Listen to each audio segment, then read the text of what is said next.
Let's get brutally honest. If being nice is supposed to win people over, why are the nicest guys always the ones left behind? They do everything right, treat people well, avoid drama, try to make everyone happy, and yet they end up overlooked, friend-zoned, or taken for granted. Why does this keep happening? Let me break it down for you. Because what you've been told about how to win in life, love, and respect is completely backwards. Welcome to Primo Mindset, a space created for people who want more out of life. This channel is all about growth, not just success on the outside, but becoming stronger, wiser, and more grounded on the inside. Here we talk about real-life ways to improve how you think, how you react, and how you carry yourself, so you can handle challenges better, communicate with power, and build the kind of life that feels right to you. If you're all about leveling up mentally and personally, you're in the right place. Now, let's dive into today's video. The mindset of the nice guy. Nice guys aren't weak, they're not losers. In fact, most of them are hardworking, thoughtful, and genuinely good people. But that's not the problem. The problem is that they've been taught that being liked is more important than being real. So they learn to suppress their true thoughts. They smile when they're angry. They say yes when they want to say no. They go out of their way to please, even when it means betraying themselves in the process. And what do they get in return? Temporary approval and permanent invisibility. The critical flaw. Here's the truth most people won't say out loud. When your self-worth depends on how others see you, you've already given away your power. Nice guys are driven by fear. Fear of rejection, fear of conflict, fear of not being enough. So they constantly ask, was that okay? Did I do the right thing? Is she happy with me? They become emotionally dependent. They let other people's moods, opinions, and approval determine how they feel about themselves. And trust me, that energy, it's draining, it's unattractive, it's not respected. Relationships, why she loses interest. Ever wonder why she stopped replying? Why she says you're too nice, too available, or just not her type? Here's the raw truth. She doesn't feel anything. There's no fire. She doesn't feel challenged, inspired, or led. Because the nice guy's goal is comfort and approval, not passion and growth. When you constantly ask her what she wants, defer to her opinion, or apologize for simply having a spine, you're not being respectful, you're being forgettable. Women want to feel alive. They want to feel a man's conviction, his clarity, his presence, not his insecurity wrapped in politeness. The fear of disagreement, why he stays silent. The nice guy won't speak his truth because it might rock the boat. He's terrified of upsetting anyone. So he bites his tongue, plays it safe, agrees with everyone just to keep the peace. But here's the paradox.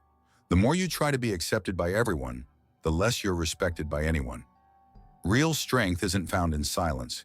It's found in bold honesty, even when it's uncomfortable. People respect those who stand for something, not those who agree with everything. Indecision and lack of leadership. Here's another common trait of the nice guy. He can't decide where to eat, whatever you want, what to do. I don't know, what do you feel like? Even in moments that require direction, he passes the ball. That might seem polite, but what it really communicates is, I don't trust myself enough to lead. And leadership isn't about dominance, it's about clarity.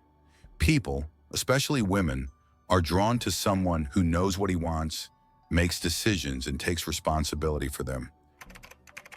The breaking point, the meltdown of the nice guy. Eventually it happens. The nice guy breaks. He gets frustrated. He feels used. He says things like, I gave her everything. Why doesn't anyone appreciate me? Nice guys always finish last. And you know what? He's not wrong to feel angry. But the issue isn't the world. It's that he traded his authenticity for approval, and it left him empty. The shift. So what's the answer? How do you stop being walked on without becoming a jerk? You start by finding your voice. You stop apologizing for who you are. You say what you mean, clearly, calmly, without fear.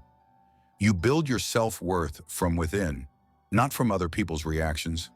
You stop chasing love and start embodying the kind of man that attracts it effortlessly. Because here's the secret. Confidence isn't loud, it's calm, it's certain, it's rooted in knowing you have value, whether or not someone sees it. The shift, rebuild your identity. Let's make something very clear right now. You are not here to be liked by everyone.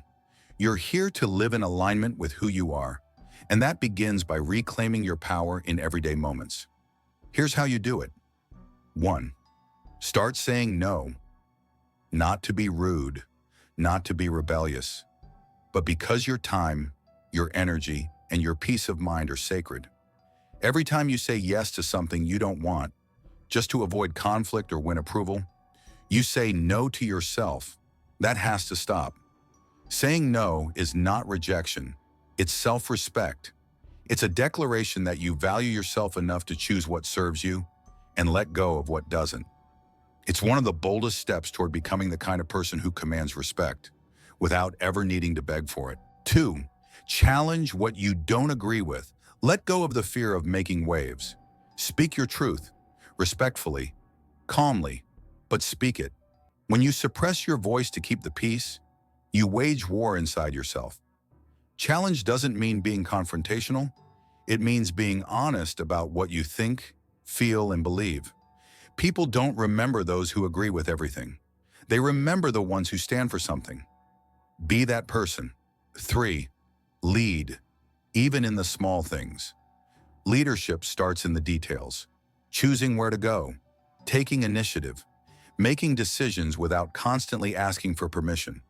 When you lead, you show confidence, you show clarity. And confidence isn't about shouting, it's about moving with intention, even in small things. What you eat, how you dress, what time you wake up. Take charge. Don't wait for life to hand you a map. Draw one. 4. Build your world. Here's the truth. When your life is full, you stop begging others to complete it.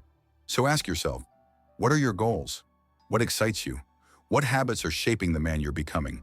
Are you just existing, or are you building something? Nice guys wait for someone to give them permission to live fully. Strong men design their lives intentionally.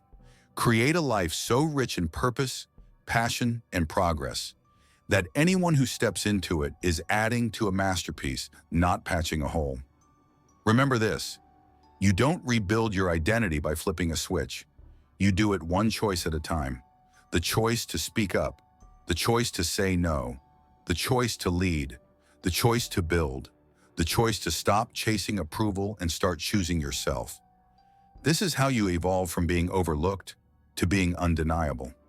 If you found value in today's video, make sure to hit that subscribe button and tap the bell icon so you never miss a drop. I've got more content coming to help you grow, think sharper, and keep leveling up, one mindset shift at a time. Thanks for watching, and I'll see you in the next one.